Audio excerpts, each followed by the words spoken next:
All right, welcome back. We're going to begin Act 2 today. And this video, what we're going to do is we're going to read exactly what we read in class. So for today, that is the chorus, the prologue to Act 2. That's Act 2, Scene 1. And that's the beginning of Act 2, Scene 2. Now, Act 2, Scene 2 is the famous balcony scene. It's a little longer than many scenes in the play. And it's also a really significant one. So I want to be able to take the time to go through that well and to fully explain it with you folks. But we didn't read it all today. And doing all of that plus the very beginning here is a pretty long video. So this is kind of the first part of a two-parter. This is what we read today. And then tomorrow, Friday, I'll come on and I'll do the rest of Act 2, Scene 2. The rest of that balcony scene so that we've got it all. So if you want to think of it as kind of a part 2 tomorrow, that totally works.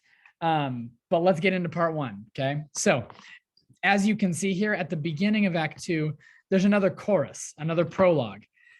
Just like the first one, it's a sonnet, okay? It's 14 lines.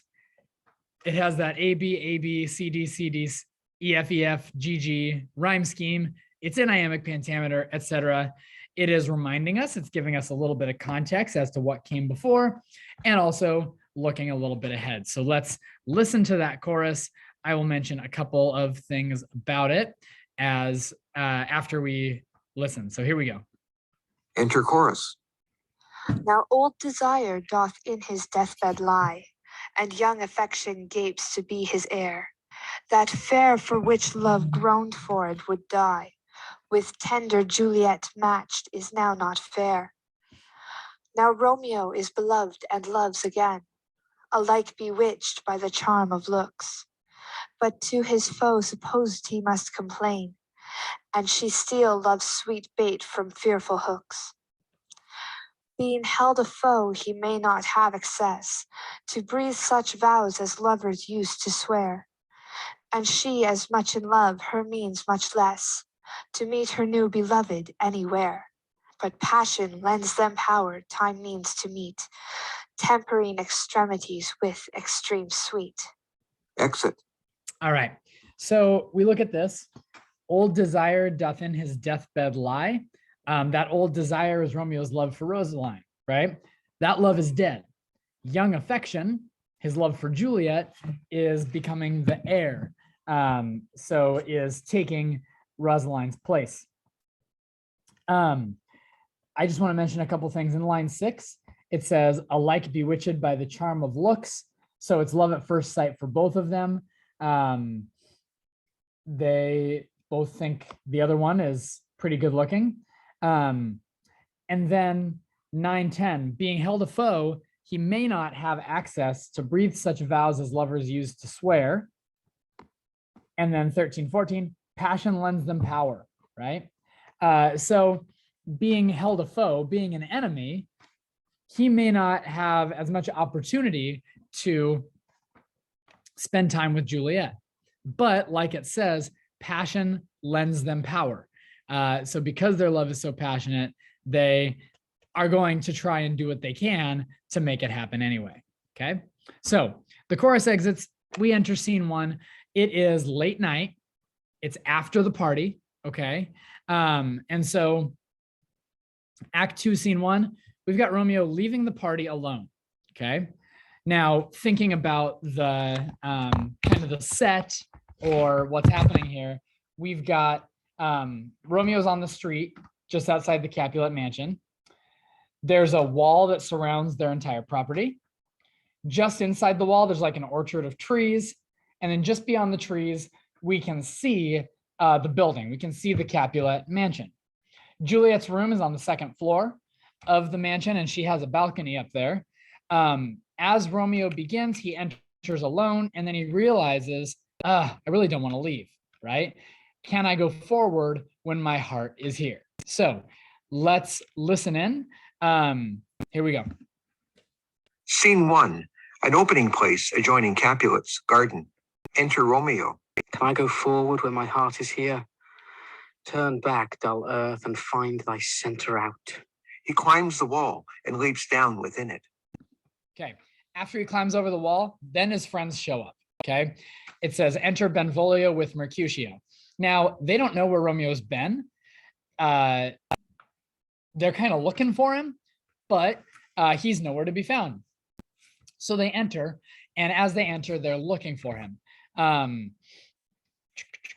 Romeo is just on the other side of the wall. They have no idea, but he can hear everything that they're saying. So Benvolio and Mercutio enter. They don't know where Romeo's been. All they know is that he ditched them at the party. So let's hear what they have to say. Enter Benvolio and Mercutio. Romeo! My cousin Romeo! He is wise, and on my life hath stolen him to bed. He ran this way and leapt this orchard wall. Call, good Mercutio. Nay, I'll conjure too. Romeo, humours, madman, passion, lover, appear thou in the likeness of a sigh. Speak but one rhyme, and I am satisfied. Cry but, ah me, pronounce but love and dove. Speak to my gossip Venus one fair word, one nickname for her purblind son and heir, young auburn Cupid, that shot so trim when King Cophetua loved the beggar maid. He heareth not, he stirreth not, he moveth not. The ape is dead, and I must conjure him. I conjure thee, by Rosalie's bright eyes, by her high forehead and her scarlet lip, by her fine foot, straight leg, and quivering thigh, and the demesnes that there adjacent lie, that in thy likeness thou appear to us. And if he hear thee, thou wilt anger him. This cannot anger him. Okay, so I just want to point out with all of Mercutio's speaking here, Mercutio uses a lot of innuendo, a lot of double meanings, and this video obviously doesn't have all the footnotes that your textbook does. In your book, a lot of that stuff is actually explained in some detail. He uses in this speech above where he's calling for Romeo, but doesn't really think Romeo can really hear him. He also uses some of these cultural references, like he talks about King Cophetua, and I don't know who that is, but I look in the footnotes and it says it's from an old ballad. He made the beggar maid his queen. Okay, so that's a reference that Shakespeare's audience would know, but we wouldn't quite know. When he says he's conjuring to try and find Romeo, to conjure is like to summon or to make the person magically appear. And so that's what he's saying here. And he's calling upon Rosaline to try and get Romeo's attention. Benvolio says, if he hears you, you would anger him. And Mercutio says, dude, that won't really anger him. So he's trying to get Romeo's attention, trying to get him to rejoin them as they continue. And then after Mercutio's next small speech here, Benvolio is about to give up. So here we go. 'Twould anger him to raise a spirit in his mistress's circle of some strange nature, letting it there stand till she had laid it and conjured it down. That were some spite. My invocation is fair and honest, and in his mistress's name I conjure only but to raise up him. Come, he hath hid himself amongst these trees to be consorted with the humorous night. Blind is his love, and best befits the dark. If love be blind, love cannot hit the mark. Now will he sit under a medlar tree and wish his mistress were that kind of fruit as maids call medlars when they laugh alone. Romeo, good night. I'll to my truckle bed. This field bed is too cold for me to sleep. Come, shall we go? Go then, for 'tis in vain to seek him here that means not to be found. Exit. Scene 2. Capulets, garden. Enter Romeo. He jests at scars that never felt a wound. All righty. So Benvolio says, all right, let's go. There's no point in looking for him if he's trying not to be found, right? Scene 2, Romeo shows up. He comes forward. In your footnote in the book, it says, though a new scene is conventionally marked here, the action is continuous. Romeo has not left the stage, but the fictional locale has now moved inside the Capulet orchard. Juliet enters on the area above the main stage, okay? So Romeo says he jests at scars that never felt a wound. Now, we know that Romeo is feeling better. We know that he's not as sad as he was before because he has this new girl that he loves. But he heard Mercutio teasing him, right? Making fun of him, kind of. And this is a great emo Romeo line here. He jests at scars that never felt a wound. Mercutio's never been in love. He's making fun of me, but he doesn't know what it's like, right? He doesn't understand. Anyway, enter Juliet above. Juliet enters, and this is the famous balcony scene. She comes out on the balcony. She's looking out, okay? She's just kind of looking out across, and she's lost in thought. Romeo sees her, and then we have this long soliloquy, okay? A soliloquy is a monologue where one character is speaking, none of the other characters can hear them, and the point is to show the character's thoughts, okay?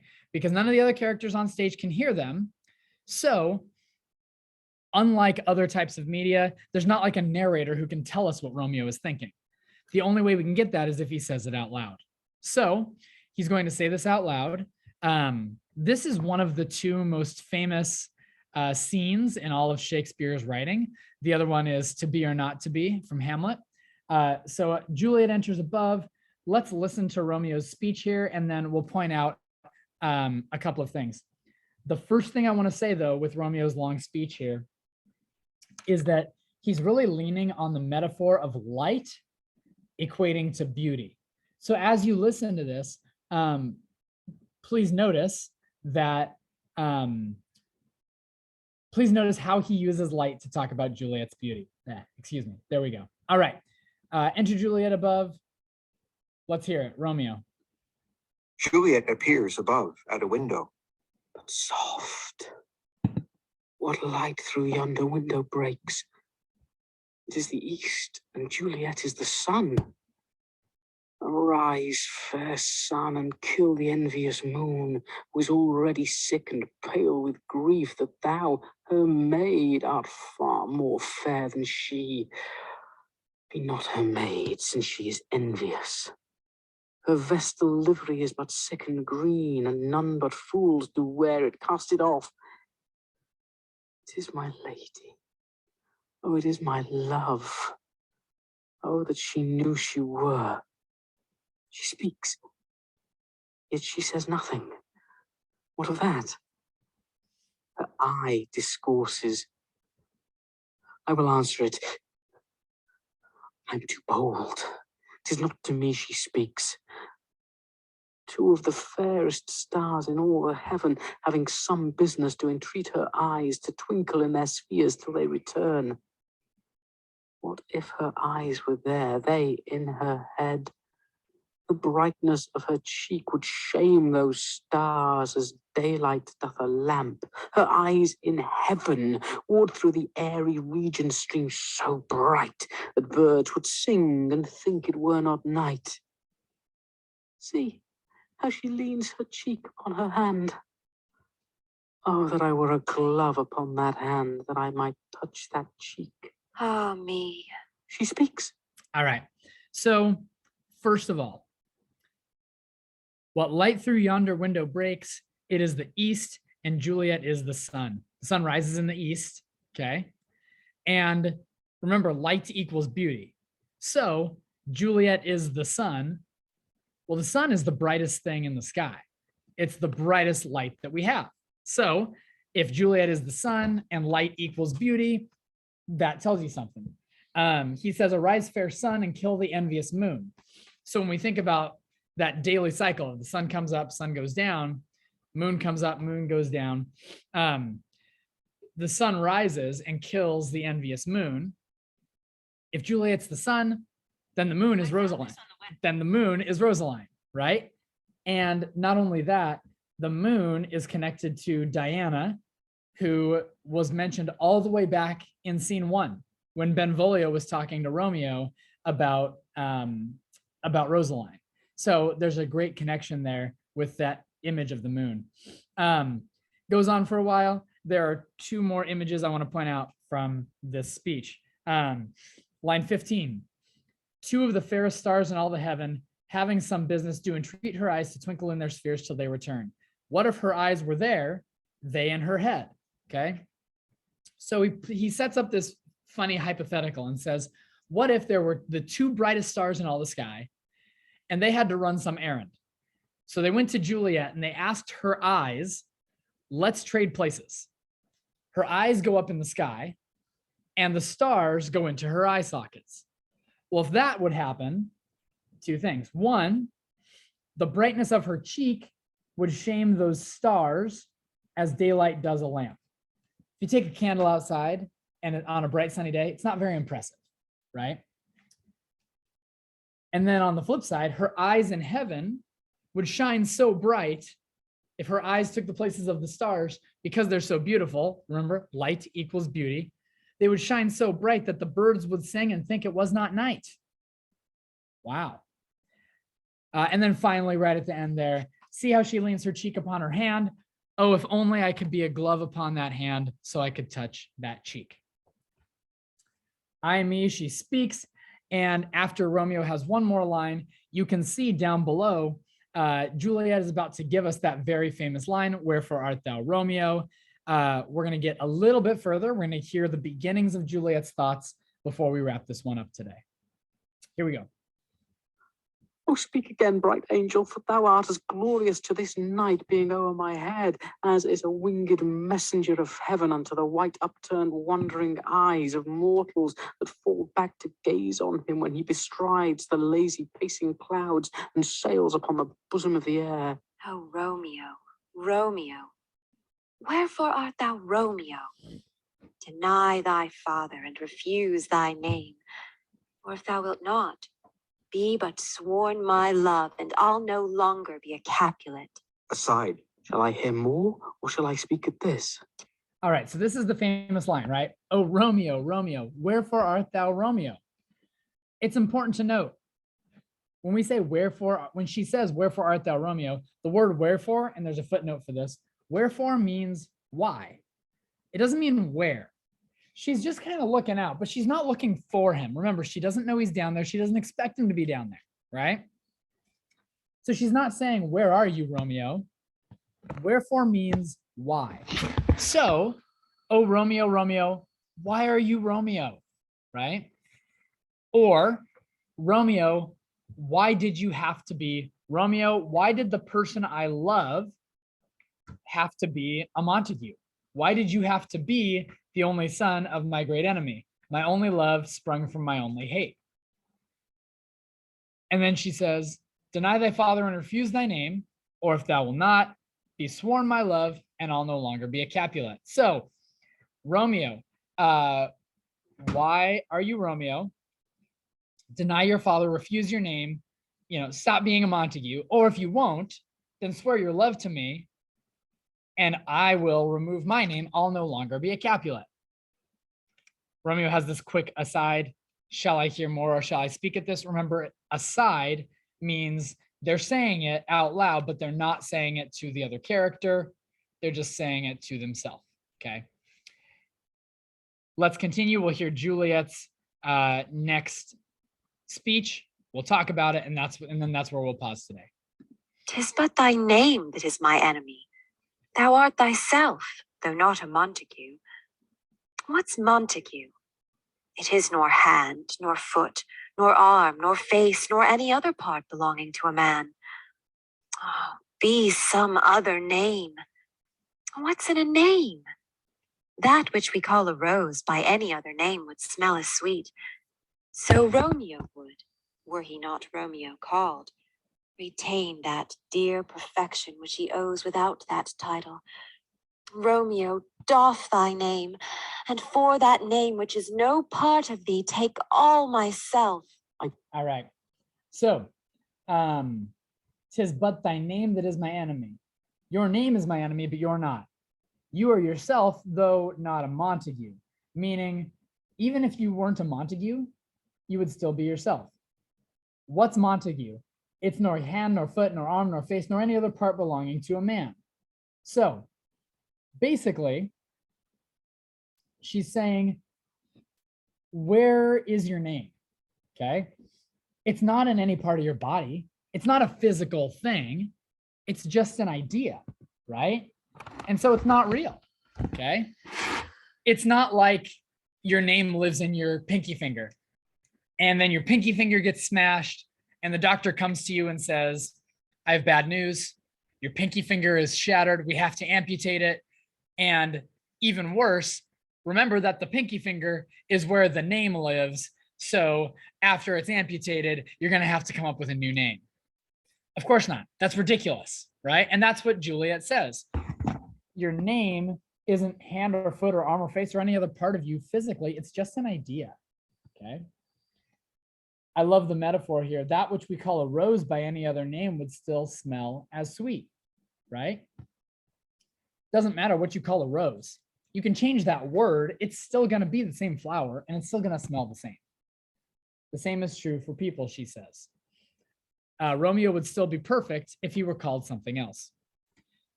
And then 47, Romeo, doff thy name, okay? To doff means to take off or to remove. So Romeo, take off your name and we'll have a trade. You remove your name and then take all myself, she says, okay? This is where Romeo can't help himself and he jumps in and says, okay, sounds good. And this is where we paused our reading today. Tomorrow we will get the end or the rest of the balcony scene in here. We may meet Friar Lawrence, we may not, we shall see. It all depends on our timing, but I'll look forward to sharing it with you then. So thank you for listening. Make it a great day.